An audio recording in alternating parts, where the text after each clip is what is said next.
Que se passe-t-il lorsque des policiers menottent une femme vêtue d'une simple veste, ignorant qu'elle est une légende des opérations spéciales? Ce qui s'est passé après sa simple phrase au tribunal a fait taire la salle. Avant de poursuivre l'histoire, écrivez votre ville ou votre pays dans les commentaires d'où vous nous regardez. Votre opinion nous inspire à devenir meilleurs.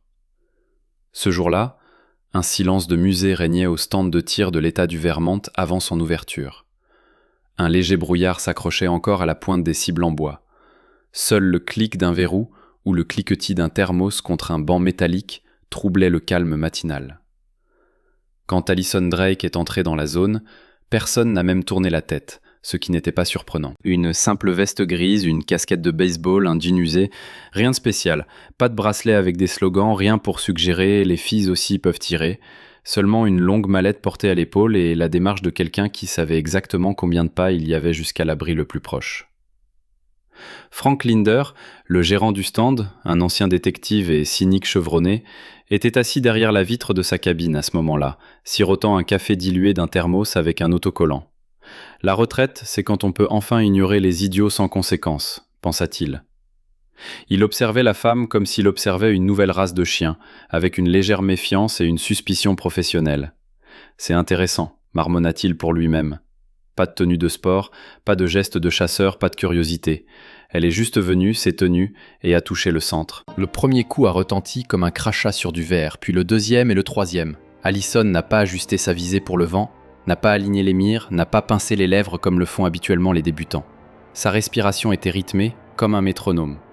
Inspiration sur 4 temps, tir à l'expiration, calme, méthodique, troublant.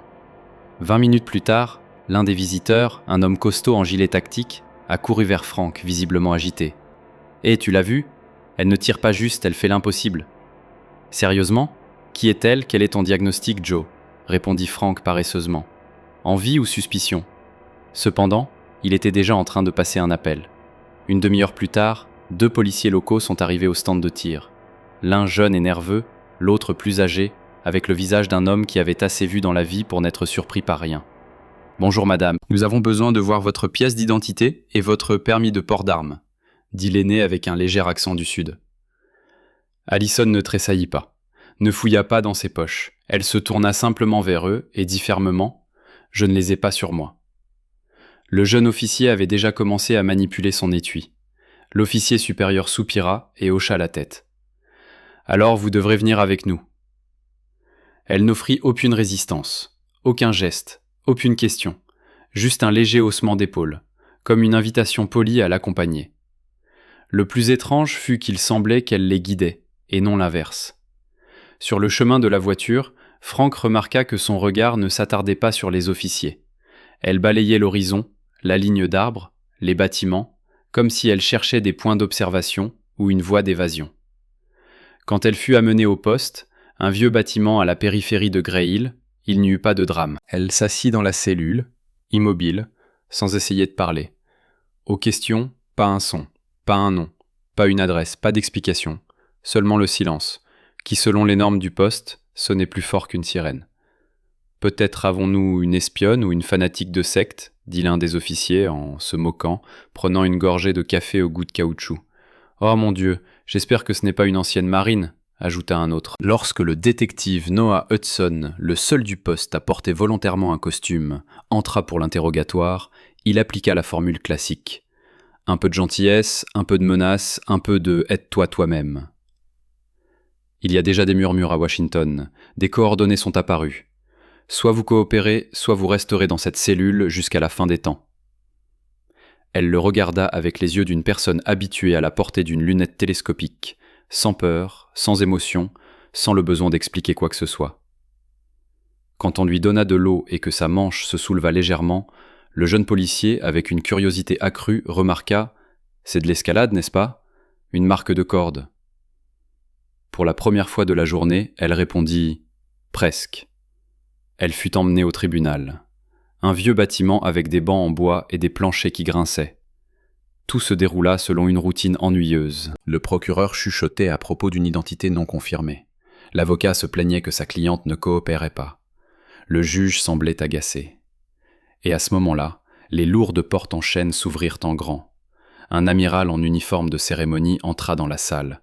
Ses médailles scintillaient sous la lumière néon. Ses pas résonnaient comme une marche solitaire de salut. Les officiers dispersés dans la salle se mirent instinctivement au garde-à-vous. Même le juge se redressa, comme pour un examen. « Je déclare cette session close », annonça-t-elle après avoir examiné une enveloppe scellée que l'amiral lui avait remise par l'intermédiaire de l'huissier. Toutes les charges sont immédiatement abandonnées. Quand le garde retira les menottes d'Allison, elle parla pour la première fois. Sa voix était douce, mais sans trace de doute. « Pardonnez l'inconvénient, monsieur. » L'amiral hocha la tête en réponse. « Commandant Hayes, la flotte vous doit des excuses. » Et puis le silence tomba dans la salle, car personne ne savait qu'il venait d'arrêter une légende. Le silence qui tomba après les mots de l'amiral sembla presque irréel, même la respiration cessa d'être entendue. L'écho instantané du mot « commandant » résonna contre les murs lambrissés du vieux palais de justice et s'installa profondément dans la poitrine de toutes les personnes présentes.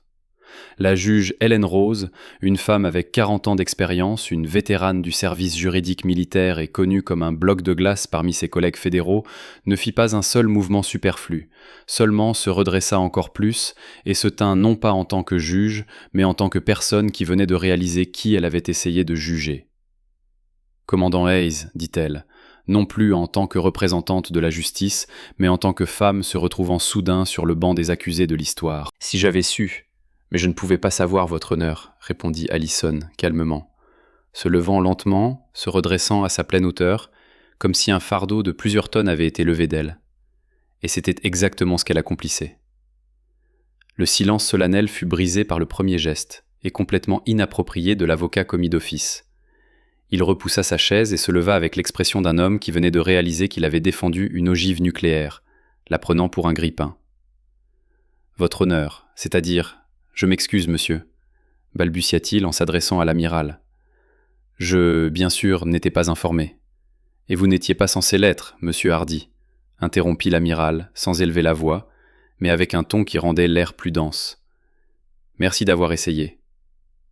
L'homme se rassit avec une expression comme s'il avait avalé une louche de ciment chaud.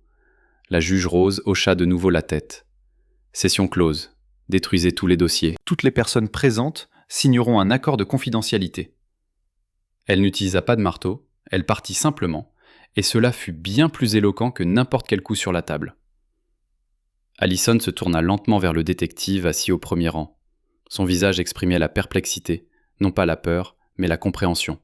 Son nom était Garrett Wells, et il était l'officier de police qui lui avait d'abord ordonné de montrer ses documents.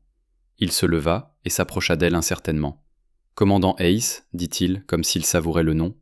Je dois m'excuser. » Allison le regarda dans les yeux. Elle ne se cachait plus derrière un visage ordinaire.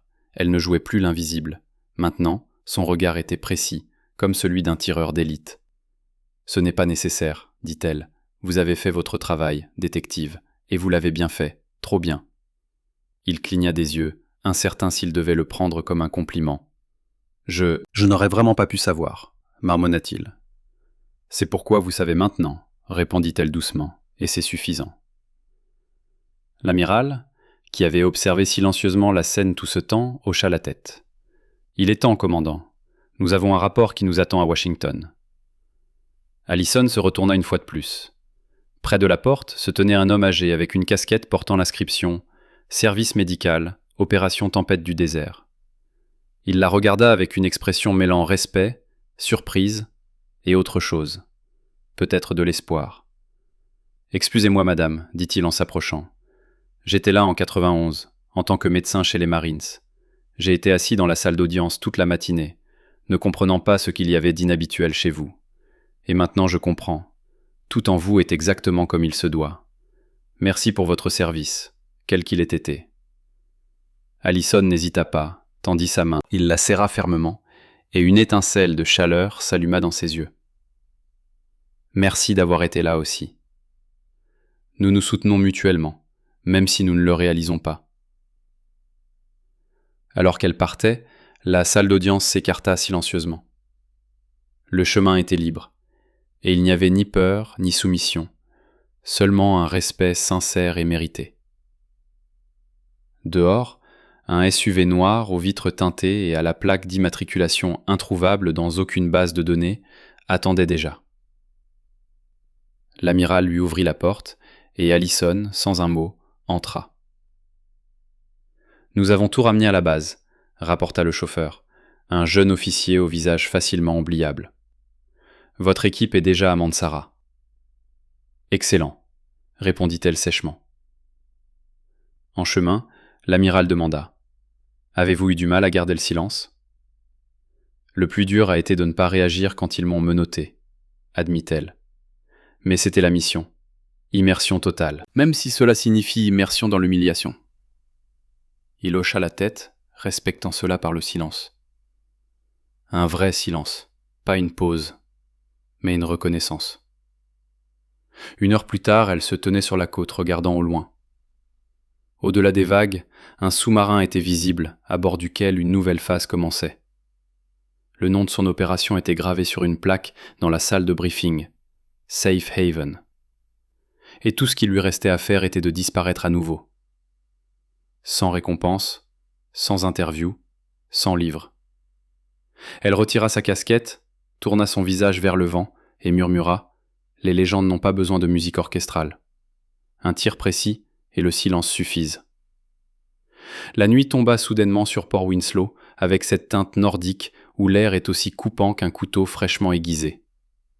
Dans la fenêtre du vieux club de tir, noircie et imprégnée de fumée de tabac, une lumière tamisée tombait sur le sol, couvert de traces de bottes militaires. Frank Mason, le propriétaire du club, et un homme capable de reconnaître un agent des opérations spéciales parmi une foule d'agriculteurs, finissait de ranger les outils lorsqu'il entendit la porte s'ouvrir. « Nous sommes fermés », grommela-t-il, sans même se retourner.